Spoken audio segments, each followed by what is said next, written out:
The twisted wreckage of the luxury transport pod hissed steam into the amber twilight of Kepler 4, for to be. Its sleek chrome hull split like a broken egg against the crimson rocks of the canyon floor. Emergency beacons flickered weakly, their distress signals lost in the electromagnetic storm that had torn the vessel from its trajectory. Toward the orbital station, 15-year-old Nix Valdris crouched behind a boulder, her dark eyes scanning the crash site with practiced caution. The mining colony where she'd grown up was gone, consumed by corporate warfare 3 months ago, leaving her to scavenge the outer rim territories for survival. Her ebony skin bore the dust and grime of countless nights sleeping rough, but her mind remained sharp as the plasma cutter strapped to her belt. The old man trapped in the pilot's compartment wasn't screaming anymore. That worried her more than if he had been. Structural integrity at 12%, she muttered, reading the flickering display through the cracked viewport. The transport's fusion core was bleeding coolant. She had maybe 10 minutes before the whole thing went critical. Corporate executives like this one usually carried enough credits to feed her for months. But dead men carried nothing. Nix sprinted toward the wreckage, her worn boots finding purchase on the unstable debris. The pilot's harness had crushed the man's chest, his silver hair matted with azure blood, the telltale sign of genetic enhancement, treatments only the ultra-wealthy could afford. His breathing was shallow, raspy. "Hey, old-timer," she called, activating her plasma cutter. "This is going to hurt." His eyes fluttered, opened startling amber irises that seemed to pierce straight through her. "Child, why?" His voice was barely a whisper. "Because someone should," Nix replied, slicing through the harness restraints. "And I'm the only someone here." The metal shrieked as she pried it away from his body. 3 ribs, definitely broken. Internal bleeding, probably. But he was breathing, and that meant he had a chance. She hoisted his arm over her shoulder, grunting under his weight as she half-carried, half-dragged him away from the transport. They made it 50 meters before the fusion core detonated. The shockwave threw them both behind a ridge of volcanic glass, Nix's body shielding the old man from the worst of the debris. Her ears rang, her vision blurred, but she was alive. More importantly, so was he. "What's your name?" she asked, checking his pulse. "Cavern," he wheezed. "Cavern Ashworth." The name meant nothing to her. Should it have? She'd been raised on a backwater mining world, where the only names that mattered were shift supervisors and medbay technicians.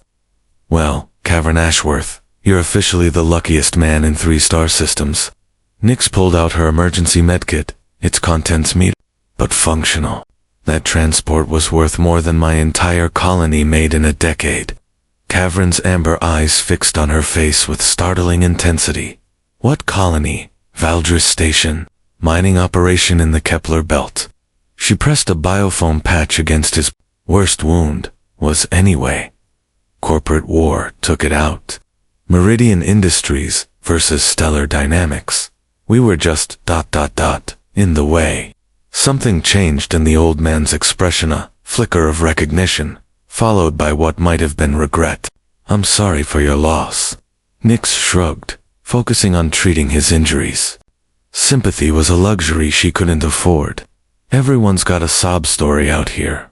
Question is, what's yours? And how much are you worth to whoever's going to come looking for you? The rescue beacon Nix, activated from Cavern's transport, brought no immediate response, which meant they were truly alone on this god-forsaken rock. She'd managed to construct a basic shelter in the ruins of an ancient mining outpost, its walls still holding back the worst of the planet's caustic winds. Cavern's condition had stabilized, though he remained weak. The biofoam had sealed his internal bleeding, but his enhanced physiology was fighting the treatment, his body rejecting anything that wasn't perfectly calibrated to his specific genetic markers. "You need real medical attention," Nix said, adjusting the solar collector that powered their meager electronics. "The kind that costs more than I'll see in a lifetime." "Tell me about Valdris Station," Cavern said instead, his voice stronger now. What was it like? Nyx paused in her work, suspicious. Most crash survivors focused on their own survival, not making small talk about dead colonies. Why do you care? Humor an old man. She sat back on her heels, studying his face. It was home. 17,000 people mining rare earth elements from the asteroid field. My parents were shift leaders. Mom ran the atmospheric processors. Dad managed the ore refineries. We had schools, gardens, even a small theater where people performed old Earth plays. And the war started over mining rights to Sector 7. Her voice grew hard. Meridian claimed they had exclusive contracts. Stellar Dynamics said the territory was theirs. Both sides brought in mercenary fleets. We were caught in the crossfire. Kevin closed his eyes. How many survivors? 300. Maybe less. Nyx's hands clenched into fists. They gave us 6 hours to evacuate 17,000 people. 6 hours. Most of the transport ships were already damaged from the fighting. Where are they now? The survivors? Scattered across a dozen refugee camps. Maybe dead for all I know. She stood abruptly, anger radiating from her small frame. Look, if you're working on some kind of survivor guilt therapy session, save it. I don't need your pity. It's not pity, Cavern said quietly. It's responsibility. Before Nyx could ask what he meant, her proximity sensors chimed. 3 ships were approaching sleek corporate vessels with military-grade shielding. Not rescue ships. Hunt the killers. Friends of yours? She asked, checking her plasma cutter's charge. Cavern struggled to sit up, alarm clear in his amber eyes. Those are Meridian interceptors. They're not here to rescue me, they're here to finish what they started. What are you talking about? The old man met her gaze, and for the first time since the crash, she saw fear there. Nyx Valdris, there's something you need to know about the war that destroyed your colony. It wasn't about mining rights. The lead interceptor was broadcasting now, its harsh mechanical voice echoing across the wasteland. Cavern Ashworth, by order of the Meridian Board of Directors, you are to surrender yourself for immediate execution. Your crimes against corporate security cannot be forgiven. Nyx's blood ran cold. What crimes? I tried to stop the war, Cavern whispered. I had evidence that both corporations were planning to stage the conflict, eliminate the independent colonies, and divide the territories between them. Your people weren't collateral damage, they were targets. You're lying. I wish I was. He pulled a data chip from a hidden compartment in his jacket. Everything's on here. Financial records, communications between board members, the real casualty projections. They planned to kill every man, woman, and child on 17 different mining stations. The interceptors were landing now, their weapon systems powering up. Nyx stared at the data chip in Cavern's trembling hand, her world reshaping itself around this terrible new truth. Who are you? She demanded. The former chairman of Stellar Dynamics, he said, and the man who's going to help you burn both corporations to the ground. The plasma rifles of the Meridian Kill Squad carved through the shelter's walls, like tissue paper, forcing Nyx and Cavern deeper into the mining outpost's tunnel system. Ancient excavation equipment provided cover as they fled, but both knew they were only delaying the inevitable. Former chairman, Nyx panted as they pressed against a rusted horror processor. You ran Stellar Dynamics during the war. 443 years, Cavern admitted, his enhanced physiology allowing him to keep pace despite his injuries, until I discovered what my own board was planning, what both boards were planning. The sound of armored boots echoed through the tunnels behind them. At least 6 soldiers, moving with military precision. The Outer Rim Consolidation Protocol, Cavern continued, leading her through a maintenance shaft. A joint venture between Meridian and Stellar Dynamics to eliminate independent mining operations across 17 star systems. Make it look like corporate warfare, while they carved up the territories. Nyx's hands shook with rage. 17 systems. How many people? 4 million colonists. Men, women, children. All classified as acceptable losses for the greater economic good. They emerged into a vast excavation chamber, its walls honeycombed with mining shafts.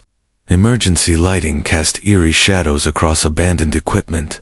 Nix recognized the layout similar to the deep mines on Valdres Station where her father had worked double shifts to meet production quotas.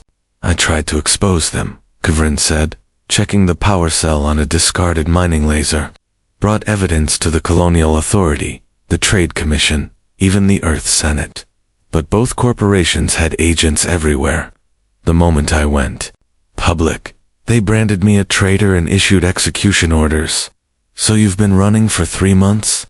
Gathering more evidence? Building a case they can't suppress or buy their way out of? He activated the mining laser, its beam cutting through stone like air. This data chip contains financial records proving the collusion, recorded conversations between board members, and the complete casualty lists from all 17 attacks. An explosion rocked the chamber as the kill squad breached the main entrance. Nix grabbed Kavrin's arm, pulling him toward the deepest shaft. There's something else, she said as they descended. You said my name earlier. You knew who I was before I told you. Kavrin's amber eyes met hers in the dim light. Your father, Marcus Valdres, he was more than a shift supervisor.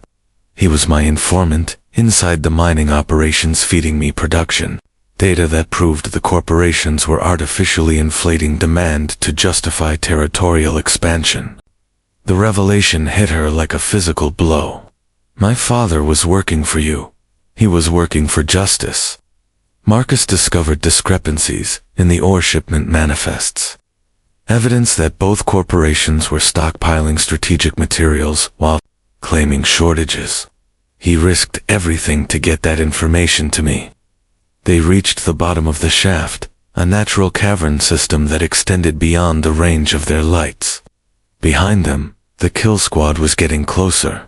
The attack on Valdres Station, Nix whispered, pieces falling into place. It wasn't random. They knew Marcus was feeding me intelligence. The attack was specifically timed to eliminate him and destroy any evidence he might have gathered. Kavrin's voice carried the weight of tremendous guilt. I failed him. I failed. Your entire colony? Nix stared at the man who had inadvertently caused her family's death, processing emotions too complex to name. Rage, grief, betrayal, but also understanding. Her father had died fighting the same enemy they faced now. The data chip, she said finally. What's on it that's worth killing you for? Proof that the Outer Rim consolidation was just the beginning. Phase 2 targets the inner colony's worlds, with populations in the hundreds of millions.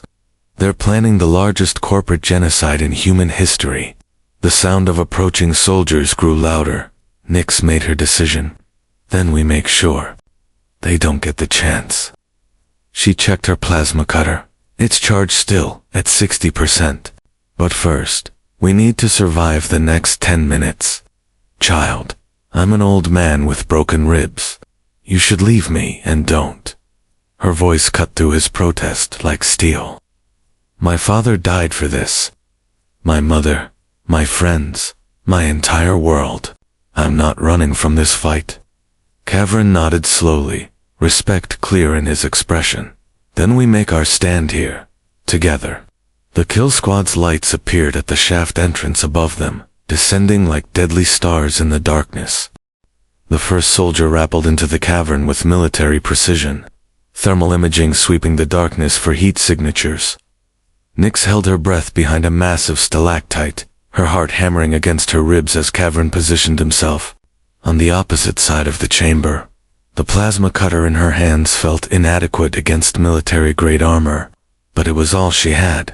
Spread out, the squad leader's voice echoed through their comm system. Ashworth is wounded and traveling with an unknown civilian. Consider both targets hostile. 6 soldiers, professional killers with advanced weaponry and tactical experience. against a dying old man and an orphaned teenager with improvised equipment. The odds were impossible. But Nix had learned something in the 3 months since. Valdris Station died. Impossible odds meant nothing when you had nothing left to lose. The lead soldier moved past her hiding spot, his weapon trained on the deeper caverns. Nix struck without hesitation, her plasma cutter slicing through the soft joint between his helmet and chest plate. He dropped without a sound. Chaos erupted as his squad mates opened fire, their pulse rifles illuminating the cavern in strobing flashes of deadly light. Nix rolled behind cover as superheated plasma scorched the stone where she'd been standing.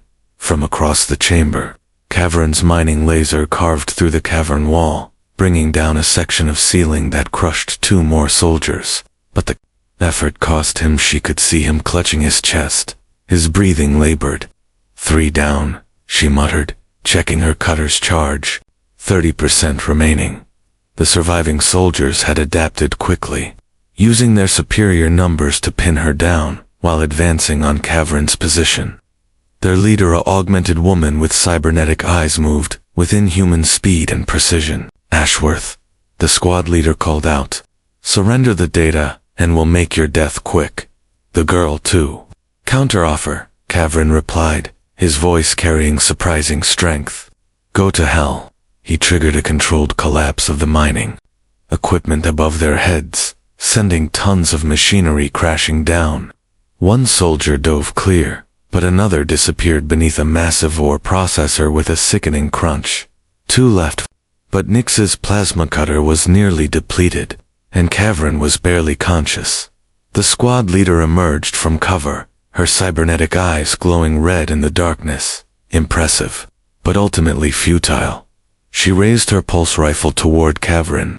Goodbye, old man. Nix launched herself from concealment, tackling the augmented soldier from behind. They crashed into the cavern wall, the impact sending shockwaves through her already battered body. The soldier was stronger, faster, enhanced beyond human limits, but Nix fought with the desperate fury of someone who had already lost everything. The woman's elbow strike shattered 2 of Nix's ribs, but she held on, using her plasma cutter like a knife to slice through the soldier's equipment harness. Grenades, ammunition, and medical supplies scattered across the cavern floor. You're just a child, the soldier snarled, her augmented strength slowly overpowering Nix's desperate grip. What are you even fighting for? Justice, Nix gasped, grabbing one of the fallen grenades. For 17,000 people you murdered, in their sleep. She activated the grenade and rolled away, as the squad leader's eyes widened in recognition. The explosion echoed through the cavern system like thunder, bringing down entire sections of the tunnel network. When the dust settled, Nix found herself alone with Cavern, in the depths of an alien world, surrounded by the bodies of their enemies. Her plasma cutter was dead, her ribs were broken, and every breath sent fire through her lungs. But they were alive, and they still had the data chip. The last soldier, Cavern asked weakly, buried under about 10 tons of rock. Nix crawled over to him, assessing his condition. The fight had reopened his internal bleeding. How long do we have before more ships arrive? Long enough, he said, pressing the data chip into her hands. Nix, I need you to understand something. This information, it can't just be transmitted or uploaded to a public network. Both corporations have quantum encryption protocols that can suppress digital evidence within hours of release. Then what do we do with it? Cavern's amber eyes were growing dim, but his voice remained steady. There's someone you need to find. Dr. Alara Nightwind, head of the Independent Journalists Alliance on New Geneva Station. She has the resources and connections to disseminate this information in a way that can't be suppressed. And how, exactly, am I supposed to reach New Geneva? In case you hadn't noticed, we're stranded on a dead world, with no transportation. A weak smile crossed Cavern's face. Check my jacket pocket. Left side. Nix reached into the jacket and pulled out a small device she didn't recognize, crystalline, with an internal light that pulsed like a heartbeat. Quantum communicator, he explained. Direct link to my personal ship's AI. The ship is in stealth orbit around this planet's second moon. Hope flared in Nix's chest for the first time in months. You have a ship, the fastest, most advanced vessel credits can buy. And as of right now, it belongs to you. The rescue shuttle that descended from Cavern's hidden ship was unlike anything Nix had ever seen. Sleek lines of crystalline metal that seemed to bend light around its hull, powered by technology decades ahead of standard corporate vessels. As it settled onto the cavern floor, she helped the dying old man toward the airlock. Her name is Stellar Phoenix, Cavern whispered as they were lifted aboard. Experimental prototype. Quantum drives. Adaptive AI self-repairing hull matrix. I had her built in secret over the past 5 years. The ship's medical bay was a marvel of advanced technology, but even its sophisticated systems couldn't fully repair the damage to Cavern's enhanced physiology. The nanobots in his bloodstream were failing, his cellular regeneration compromised. Beyond recovery. I have perhaps 12 hours, he said as the medical pod stabilized his condition. Long enough to transfer ownership of my assets and teach you what you need to know. I don't want your money, Nix said, though she accepted the neural interface headset he offered her. I want justice for my people. The two aren't mutually exclusive. Cavern activated the ship's holographic display, showing her a complex web of financial networks and corporate structures. Stellar Dynamics was worth 400 billion credits when I ran it. Most of that wealth came from the exploitation and murder of innocent colonists. The numbers were staggering, more money than the entire GDP of some star systems. Nix stared at the displays, struggling to comprehend the scale of resources now at her disposal. But wealth alone isn't enough, Cavern continued. The real power lies in information networks, political connections, and the ability to move unseen through corporate space. Everything I've built over 4 decades, ships, safe houses, loyal contacts, intelligence operatives, it's all yours. Now, why me? Nix asked. There must be others better qualified to fight this war, because you have something that can't be bought or sold. Cavern's amber eyes met hers with startling intensity. You have nothing left to lose, and everything to fight for. That makes you the most dangerous person in the galaxy to people like Meridian and Stellar Dynamics. The ship's AI sophisticated consciousness called. Arya began downloading decades of intelligence data directly into Nix's neural implant. Names, faces, financial records, shipping manifests, communication intercepts. The scope of the corporate conspiracy was even worse than she'd imagined. The Outer Rim consolidation was just the beginning, Arya explained in a melodious synthesized voice. Phase 2 targets 47 inner colony worlds, with a combined population of 600 million. Phase 3 involves the systematic elimination of Earth's outer territories, consolidating all human space under joint corporate control. When does Phase 2 begin? Nix asked, her head reeling from the information download. 18 months, Cavern replied. Maybe less if they accelerate the timeline. But they need to eliminate me first, and now, you before moving forward. We're the only ones with proof of their ultimate plan. Nix studied the star charts, showing Phase 2 targets. Worlds she'd never heard of, but each one home to millions of innocent people. Families like hers, communities like Valdris Station, all marked for corporate extermination. There's more, Cavern said weakly.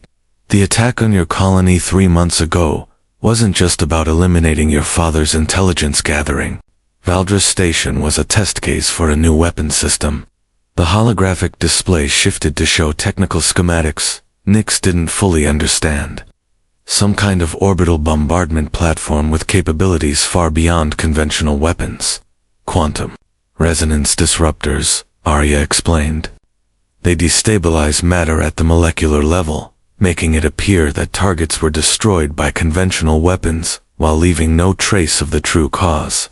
Both corporations have been developing these systems for the past decade. The evacuation, Nix whispered, understanding, dawning. 6 hours wasn't enough time, because they never intended for anyone to escape. The entire attack was designed to test the weapon's effectiveness against a populated target, while maintaining plausible deniability. Cavern confirmed, your survival was an unexpected variable. They're still trying to eliminate. The medical pod chimed softly, indicating Cavern's condition was deteriorating rapidly. He had perhaps 2 hours left, maybe less. The data chip contains everything, he said, his voice growing weaker. But information alone won't stop them. You'll need allies, resources, and a plan that doesn't rely on traditional legal or political channels. What do you suggest? A smile flickered across his dying features. Do what they least expect. Hit them where they're vulnerable, their profits, their infrastructure, their carefully maintained public image. Turn their own methods against them. Nix nodded, feeling the weight of 4 million lives settling on her shoulders. She was 15 years old, orphaned and alone, about to take on the 2 most powerful corporations in human space. But she wasn't powerless anymore, and she was done running. Cavern Ashworth died peacefully in the medical bay of his ship. His last words a whispered apology to the spirits of Valdrist Station. Nix stood over his body for a long moment, feeling the strange mixture of grief and determination that had become her constant companion. Arya, she said finally, transfer all ship systems to my command authorization. Transfer complete, the AI replied.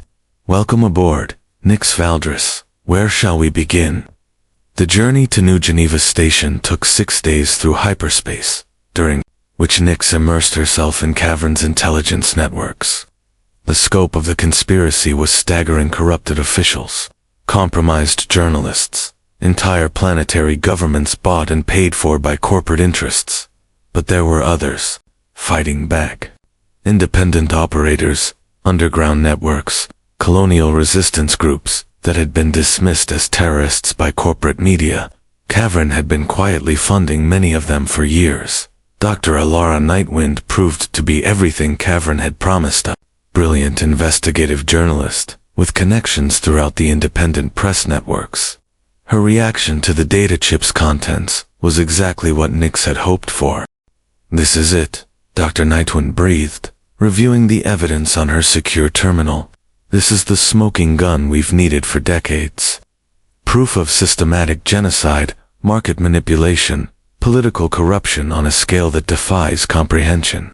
Can you disseminate it without them suppressing the information? Nix asked. Not through traditional channels, but there are ways. The doctor's eyes gleamed with fierce determination.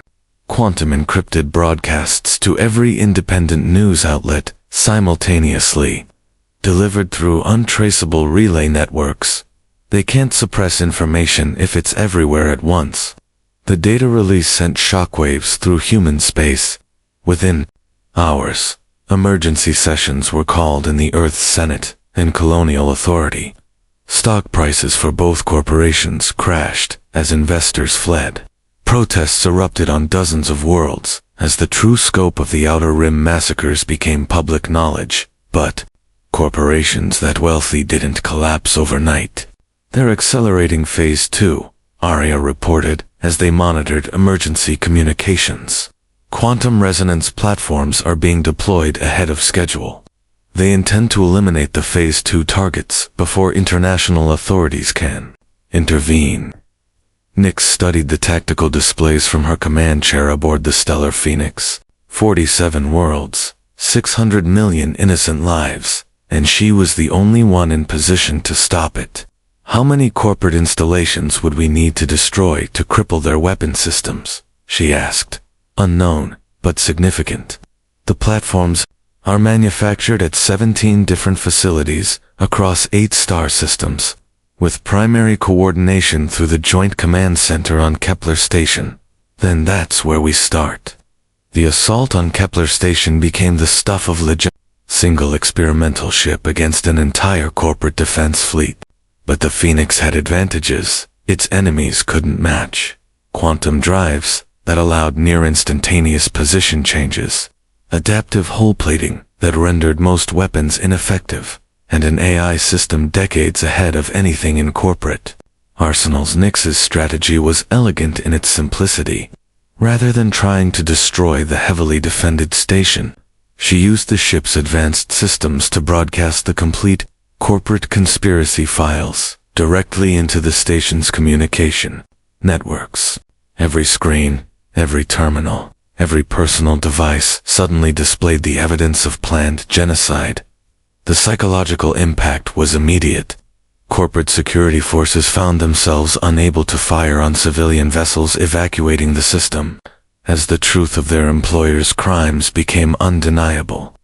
Many defected outright, joining the growing rebellion against corporate rule. Within weeks, both Meridian Industries and Stellar Dynamics were facing systematic collapse. Their weapon platforms were sabotaged by their own technicians. Their financial networks hemorrhaged credits as assets were frozen by international courts, and their leadership faced arrest warrants for crimes against humanity. But for Nix, standing on the observation deck of the Phoenix as it orbited the rebuilt Valdres station, the real victory was smaller and more personal. 300 survivors had become 3,000 as refugees returned to rebuild their home. Her parents' memorial garden bloomed with flowers from 17 different world's gifts from colonies that now lived because one orphaned girl had refused to let their deaths be meaningless. "What's next?" Arya asked, her holographic form materializing beside Nix. The young woman smiled, her dark eyes reflecting the light of distant stars. "Justice is never finished. There are other corporations, other worlds that need protecting. Other children who deserve better than what they've been given." She turned from the viewport, her reflection ghost-like in the crystalline metal. At 15, she had destroyed two of the most powerful entities in human space and saved 600 million lives. But she was just getting started. The galaxy was vast, and there were always those who would exploit the innocent for profit. But now they would face something they'd never encountered before. Someone with nothing left to lose and everything needed to win. The Phoenix had risen from the ashes of Valdres Station, and it would never stop flying in the depths of space. The stellar Phoenix turned toward the Outer Rim territories, where new distress signals were already appearing on long-range sensors. Nix Valdres had found her purpose among the stars, and the corporations of human space would learn to fear the shadow of her wings. The war for humanity's soul had only just begun.